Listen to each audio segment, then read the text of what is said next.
Christmas night at our La Jolla house was supposed to be simple food, a tree, the usual pretending, but the second my mom set that gold envelope in front of me, I knew it wasn't a gift. My name is Hannah Becker. I'm 32, and this is the Christmas my family chose to cut me out like I'd never belonged. From all of us, my mom said calm and sweet like she was handing me a sweater. My brother already had his phone up recording my face before I even broke the seal, grinning like he couldn't wait for me to fall apart. I opened the envelope and saw a letter on thick paper, the kind people use when they want things to sound official. It said I was no longer a Becker. No more holidays, no more family name, no more place at their table.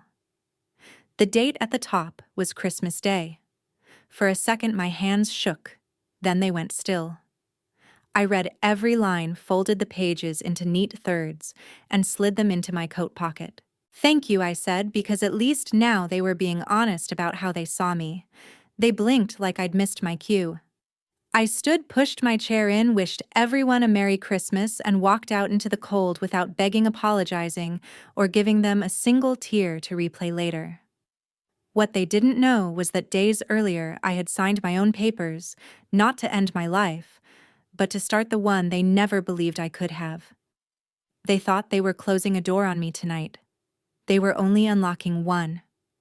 If you've ever been treated like the extra in your own family, subscribe and drop, I relate, so I know you're not watching this alone. To understand why Christmas turned into a funeral for my place in the family, you need to know the Beckers. In La Jolla, the Becker name doesn't just open doors. It arrives with assumptions, old money, perfect manners, and a public image polished so hard it reflects back whatever my mother wants people to see. Our house sits above the cliffs like it was designed for holiday cards, and inside, everything is arranged for display, from the framed gala photos to the seating plan my mother rewrites, until every chair says something about status. My mother, Linda Becker, runs that world the way other people run companies. She keeps a private scorecard for success titles you can print on invitations, careers that sound impressive over champagne and children who make her look right. If something doesn't fit her scorecard, she doesn't debate it. She edits it out and calls it standards. My father, Frank Becker, is the quiet partner in all of this. He built his wealth in real estate, but at home his real job is to keep Linda comfortable. He backs her without question, signs whatever she slides in front of him, and rebrands her cruelty as motivation, so her rules feel permanent even when they're unfair. My brother Logan Becker is the proof of concept child. He's 29, works in finance and consulting downtown, and collects status the way other people collect receipts. At family events, he performs confidence drops, client names like they're trophies, and films little moments because he thinks our life is content people should envy. My sister Alyssa Becker is 34 and already senior in her field, the kind of woman my mother loves introducing before anyone asks. Alyssa learned early that survival in this house means aligning with Linda, so when my mother aims at me, Alyssa doesn't defend me. She reframes the hit into concern and hands my mother sharper words for next time. And then there's me. I'm Hannah Becker, 32, and I work in a clinical biotech lab in San Diego. I'm on the floor every day handling samples, verifying protocols, and catching the mistakes that decide whether a trial moves forward or collapses. I have a degree in clinical science, certifications on my wall, and a track record my team trusts with their careers. But in my family, that reality doesn't register as success. Lab work is what you do until you find something worthy of the Becker name. They never ask what I actually carry, only why I'm still carrying it. What makes that sting is that I wasn't always the family problem. Growing up, I was the kid teachers pushed into competitions, the one who earned scholarships, the one who could outstudy anyone in the room, and for a while my mother loved being seen next to that. Then I started shining too brightly. The first time I brought home a research award, she smiled for the photo, waited until we were alone, and said, "Don't get carried away. People don't like a girl who makes everyone else look bad." She called it advice, but it was a rule: shine quietly, succeed small, never threaten the narrative. By the time I moved to San Diego, the roles were settled. Logan and Alyssa were the legacy, Linda and Frank were the judges, and I was the footnote they tolerated as long as I stayed useful. If I ever tried to push back, my mother snapped the same line she'd been sharpening for years. "You're the reason people ask what went wrong with our family," and the table would go silent like that verdict explained everything. The holidays always made it worse. In La Jolla, December isn't just lights and carols. It's social season, and my mother treats it like a scoreboard. This year, she hosted her holiday charity auction at a bluff-top venue with floor-to-ceiling windows facing the ocean, the kind of place where every champagne flute has a photographer nearby. I wasn't invited as her daughter. I was summoned as labor.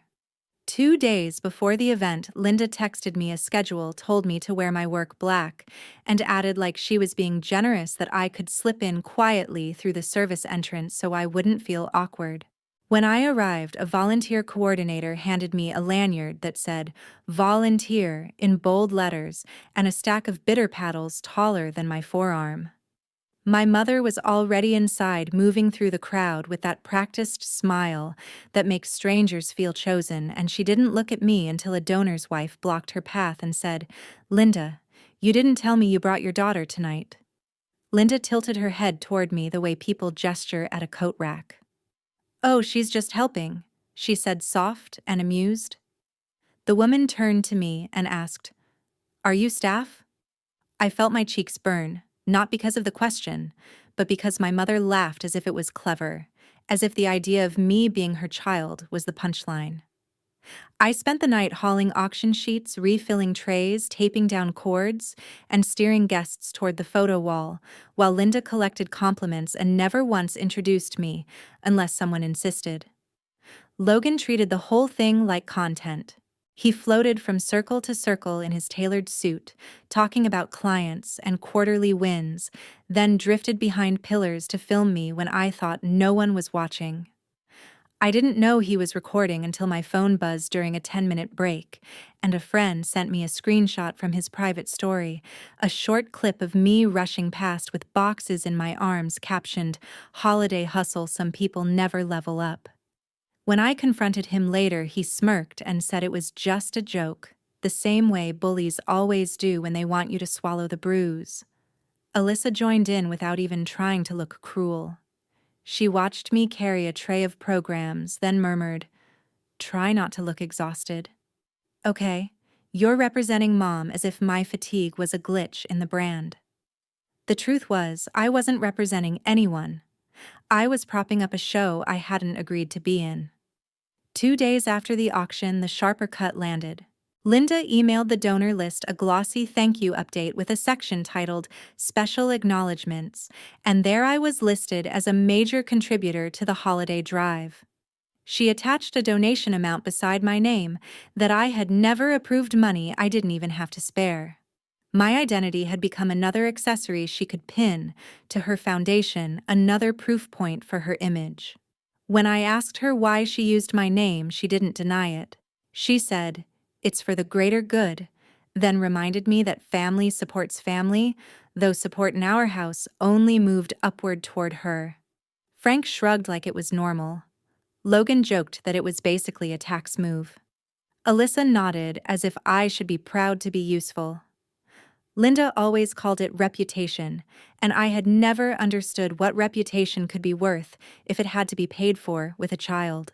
I drove back to San Diego the next morning with the ocean still in my lungs and a quiet ache sitting behind my ribs, telling myself I could get through Christmas, keep my head down, and survive another year of being tolerated. Work was the only place where truth mattered, so I walked into the lab early and tried to lose myself in routine. Late that afternoon, Teresa's name flashed on my phone with the kind of urgency that makes your stomach tighten before you even speak. The moment I answered, she said, "Hannah, I need you in the lab right now. We've got a situation and you're the only one who can handle it." That call dragged me into the one place my family never cared to understand. The lab was a different world from La Jolla, and that afternoon it felt like it was holding its breath. Benches were full, monitors pulsed red, and people spoke in low, tight voices. Teresa Collins, my supervisor, met me at the central bench. "We've got a data integrity failure in the Phase 3 trial," she said. "If we can't isolate it tonight, the sponsor pauses enrollment in the morning and patients lose weeks we can't give back." She shoved the batch report toward me. The team had rerun controls and recalibrated instruments, but the curves kept drifting in ways that didn't match physiology. Analysts were circling theories, contamination protocol breach, pipeline bug. I ignored the noise and looked for structure.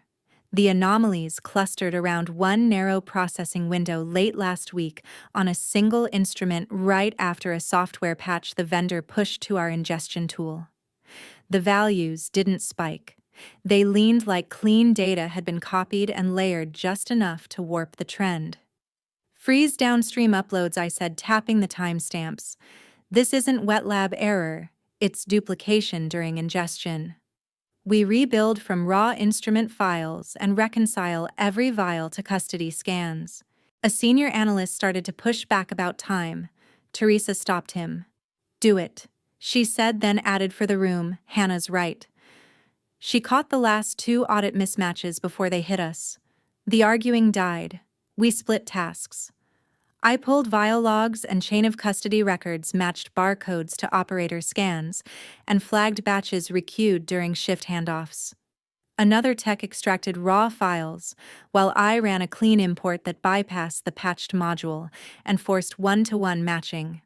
As the corrected files loaded, the drift collapsed back toward baseline. The pattern was clear, a duplication echo seeded by the patch when a queue reset mid-run. About an hour later, the doors opened. A small group stepped in, calm and overdressed. Teresa straightened. "Owen Strickland. This is our integrity team," she said.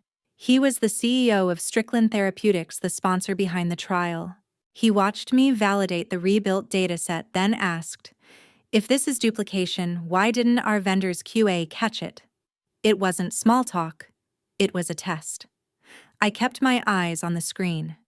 "Their QA looks for statistical outliers," I said. "This isn't an outlier pattern, it's a procedural echo. The corruption happens upstream of their filter, so it stays inside variance until duplicates stack enough to bend the curve. If you don't audit ingestion order and custody overlap, it reads clean." I pulled up the window view. "We audit the order. That's why we see it." He studied the graphs, then me, and gave a short nod. No debate. He stepped back and let us finish. By late evening, the corrected dataset was stable. The root cause was documented, and every affected site had a mitigation plan. Teresa sent the package to Regulatory Affairs and copied Owen's team. The dashboard flipped from warning red to steady green. Owen skimmed the memo once more. "Most people chase noise," he said quietly. "You went to the source. Good work." He said it like fact, then left. The lab finally exhaled. I washed my hands at the sink and watched the last error banner vanish. My family had spent years calling this work small. Tonight, it had kept a trial alive. I drove home after midnight, slept a few hours, and checked my phone before sunrise. A new email waited in my inbox. Subject line, Hannah Becker. Sender, Owen Strickland. The message was brief and unmistakably private. He wanted a meeting off the record to talk about my future. While my family planned Christmas like a show, I was walking into mine. The morning after Owen Strickland emailed me, I met him in a small conference room on the sponsor floor. No decorations, no warm lighting, just a table, 2 chairs, and a stack of reports that could end a trial if mishandled. He asked me to walk him through the ingestion failure again, not repeating facts, but explaining why I saw what others didn't. I broke down the patch window, the queue reset, the duplication echo, and how the distortion hides inside perfectly normal variants until it quietly bends an entire dataset.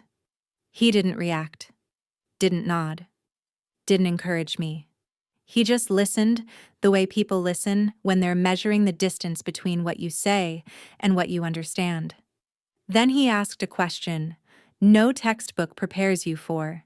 If a site refuses a pause because they're behind on enrollment, what do you do? I didn't think.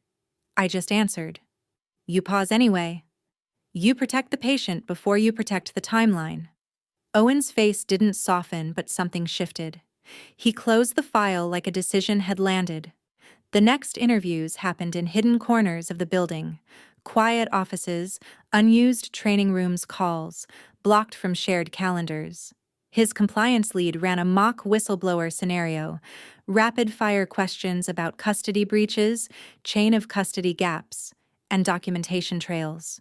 I laid out the first 72 hours step by step, and somewhere around hour 2 of that drill, she stopped taking notes and started watching me the way Owen had. Another round was a blinded safety signal. On paper, it looked harmless. In context, it wasn't. I traced it through timestamps, assay conditions, and operator transitions until the pattern snapped into place. If this can't be reconciled cleanly, I said it stays out, and the site gets audited before touching another patient file. They didn't praise me. They just moved to the next scenario like they were confirming consistency. The final round was with 2 board members who cared nothing about politeness. They wanted certainty under pressure. They asked what I'd do if operations suggested toning down a report to avoid delay. My answer was immediate. If the data affects human beings, there's nothing to tone down. A pause, a nod, a muted, thank you. Call ended. 2 days later, Owen called me in early. No build-up, no speech. Just a folder with my name on it. Inside, Director of Clinical Integrity for West Coast Operations. Authority to suspend enrollment without pre-approval. $290,000 a year. Equity vesting over 4 years. Full medical and dental. Retirement match. Education budget. Travel support. And an independence clause that protected integrity teams from operational pressure. I read each line twice, then asked the only questions that mattered: escalation authority, legal backing during site conflicts, and procedural shield against retaliation. Owen answered each one directly. When I signed, he countersigned with one sentence: we hire judgment, not luck. I walked out of that building with a future sealed before a single Christmas light went up in La Jolla. That night, I wrote my resignation letter to my current lab. I didn't send it. Not yet. I still had responsibilities to close out, and for once, I wanted a win that belonged only to me for a few quiet days. The offer stayed folded in my bag like something breathing. Meanwhile, Linda tightened her grip as Christmas approached. She called with a tone halfway between command and rehearsal. I was required to arrive hours early, handle the setup, and make myself useful. Then she delivered her ultimatum cleanly, like reading from a script she'd practiced at dinner. I would admit I'd wasted my degree, acknowledge I had failed, and promise to correct my life before everyone she invited. Frank texted afterward telling me to respect your mother. Logan joked in the family thread about me finally learning humility. Alyssa chimed in about hoping I'd be honest for once. I put my phone face down and kept working. My resignation sat in drafts. My suitcase sat half-packed. My offer letter stayed zipped in my bag where no one could taint it. 2 nights before Christmas, my phone lit up with Linda's name. Her voice was unusually bright, almost sweet. Hannah. She said we have a special gift for you this Christmas. Something you'll remember. Christmas dinner arrived, and I walked into that house knowing something was off. Not the usual Becker tension, but something sharper practice, like everyone had been told where to stand before I showed up. The dining room looked staged, long table, perfect plates, a row of relatives seated like polite witnesses, each one avoiding my eyes until Linda looked their way. She stood at the head of the table with calm precision, the kind she used when she wanted control to look like grace. Frank hovered beside her, nodding at every guest as if he were the warm one, even though he never made a decision that wasn't handed to him first. Alyssa floated between chairs with her curated smile, whispering comments that stopped the moment I got close. Logan paced slowly with his phone angled toward me, pretending to film holiday memories while waiting for the moment he thought I would break. I sat down because leaving early would have been a different kind of victory for them. Conversation attempted to fill the airwork anecdotes, kid updates, vacation plans, thin and meaningless, the kind of small talk people use when they're stalling for the main event. And the moment Linda lifted a carved wooden box engraved with "Family First," everyone fell quiet like a cue had been given. She set it in front of me gently, too gently, the way someone sets down a trap they want you to step into willingly. "A little something for you," she said, her voice bright enough for the entire table to hear. The brightness wasn't warmth, it was performance. Logan angled closer. Alyssa tilted her chin. Frank folded his hands. I opened the box. Inside sat a single folded sheet of ivory paper, thick and heavy, the kind chosen when someone wants their words to carry the weight of finality. I slid it out and unfolded it. Disownment letter. No hesitation, no softening, no coded language, just a list of reasons they were formally cutting me out. Linda didn't wait for me to read silently. She started narrating the letter like an MC rehearsing a proclamation. She spoke about misaligned priorities, persistent disregard for family expectations, and failure to uphold the Becker standard. She described my career as directionless, my choices as embarrassing, and my independence as a refusal to be part of something greater. Every line was shaped to make the room nod along, to paint me as the problem and them as the guardians of order. Frank chimed in with occasional affirmations as if he were the wise father supporting a decision he barely understood. Alyssa added a soft comment about wishing I had listened earlier, her tone coded in the kind of pity that's meant to sting. Logan moved within arm's length, trying to capture whatever expression he hoped would validate their narrative. I didn't give him one. I read the letter once calmly, letting my eyes pass through every accusation without giving away a single reaction. Then I folded it clean, precise, once, twice, 3 times, and slipped it into my coat pocket like it was something I had agreed to receive. "All right," I said quietly. Linda's smile twitched because it wasn't the script she prepared for. She expected disbelief, shock, maybe even begging. She wanted tears she could call proof. Logan tightened his grip on his phone, waiting for the moment that never came. Instead, I pushed my chair back, slowly placed my napkin on the table, and stood. No rush, no tremor, no apology. I looked at each of them, Linda with her manufactured certainty, Frank with his borrowed backbone, Alyssa with her polished sympathy, Logan with his camera ready to extract humiliation, and felt nothing except clarity. "Merry Christmas." I said, my voice steady enough to freeze the entire room. Not bitter, not sarcastic. Just final. Nobody moved. Nobody spoke. Nobody told me to stay. I walked toward the front door, feeling every pair of eyes on my back while not a single person dared to stand up. When the door closed behind me and the cold air hit my face, one thought cut sharper than all of Linda's rehearsed lines. I didn't know if walking out meant running away or finally being free, but I knew I wasn't going to sit there one more second, pretending any of them still counted as family. After Christmas, the Beckers went to the event that mattered most to them.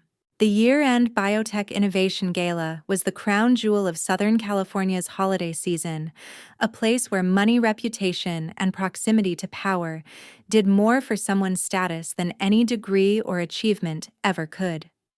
Linda treated it like her personal red carpet, using her honorary sponsor badge, the way some people use a sword, cutting through crowds and pulling her family behind her, as if they were ornaments meant to validate her image.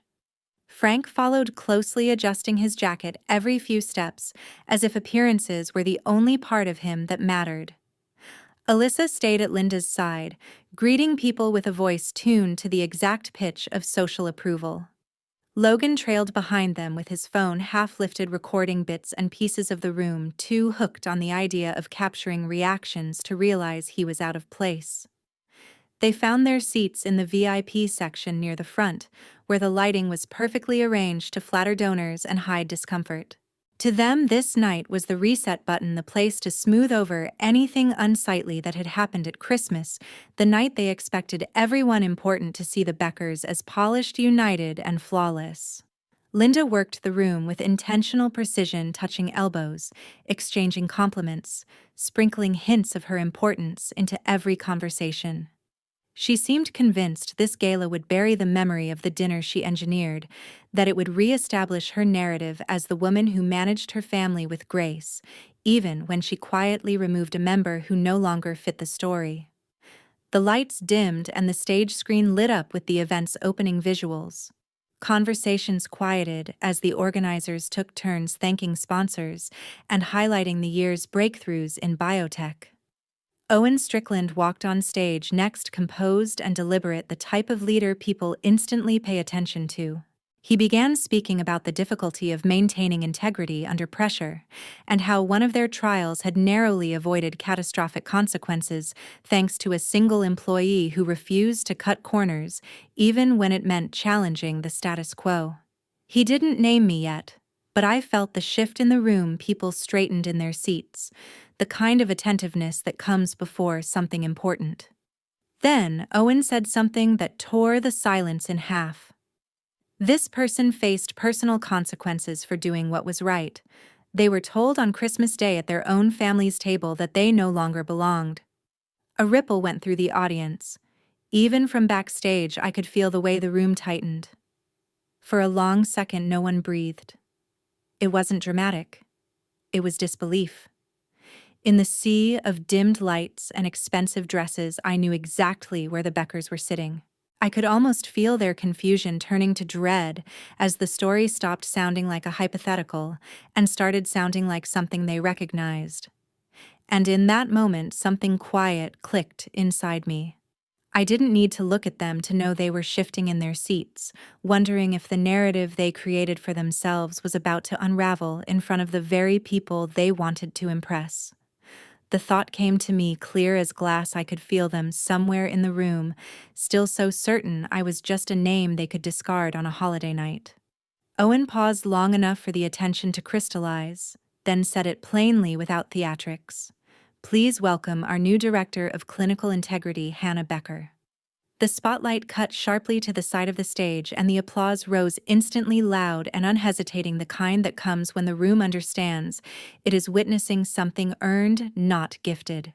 I stepped into the light in a black suit that fit like it belonged to someone who finally knew where she stood. Flashes burst from photographers as the media row ignited. The applause kept building, and in the corner of my vision, I saw heads turn, looking for the family that had supposedly shaped me, only to realize they were sitting stiff and pale, caught between pride they didn't deserve and the humiliation they created themselves. I walked toward the stage, steady and unhurried, letting the moment unfold exactly as it should have, not for revenge, not for show, but because this was the truth of who I had always been, finally said out loud in the one room they thought they owned. They rushed to me, the way people run toward a winning ticket, pushing through guests with sudden enthusiasm, calling my name like it belonged to them again.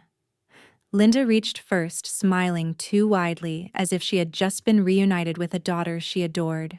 Frank hovered behind her, nodding as though he had supported me all along.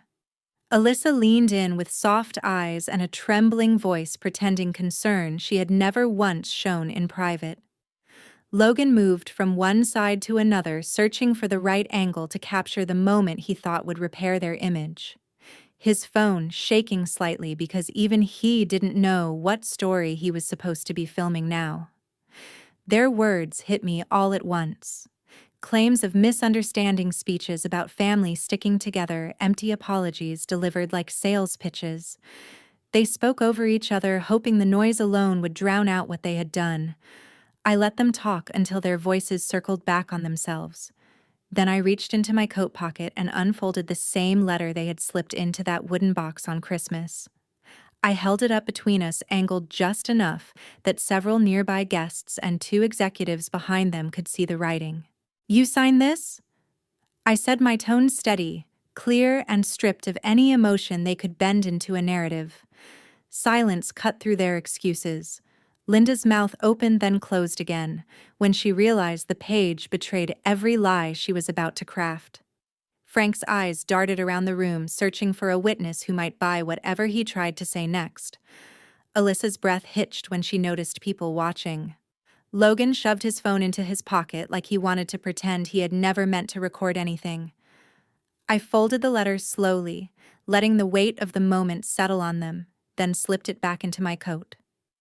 "We're done," I said simply. Not loud, not harsh, just final. Before they could respond, I pulled out my phone, blocked each of their numbers, and put it away, while they were still standing there, trying to form explanations they no longer had the right to offer. It wasn't dramatic. It was clarity. I turned to leave, but a voice stopped me, calm, steady, and nothing like the chaos behind me. Marlene, my uncle's wife, stepped forward, holding a small folder she had been gripping so tightly the edges bent. She waited until we were a few steps away from the crowd, then opened it to reveal documents, years of donation records, grant forms, and foundation filings. Every sheet bore my name in handwriting that wasn't mine. "She used your identity," Marlene said softly, her eyes tired, not accusing. "For years. To pad her donor profile, secure spots on boards, and influence allocations. She said you approved it all. She didn't need to ask if it was true. The answer was printed all over my face. I couldn't watch it continue," she added. "Not after what she did to you." She placed the folder in my hands. The paper felt heavier than anything Linda had ever given me.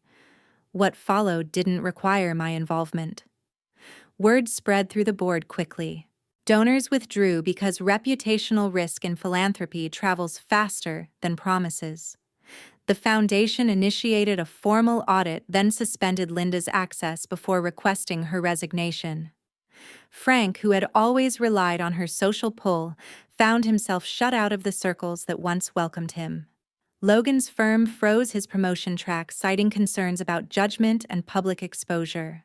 Alyssa's company reassigned her to a role buried deep in operations where no one needed to trust her with client-facing projects.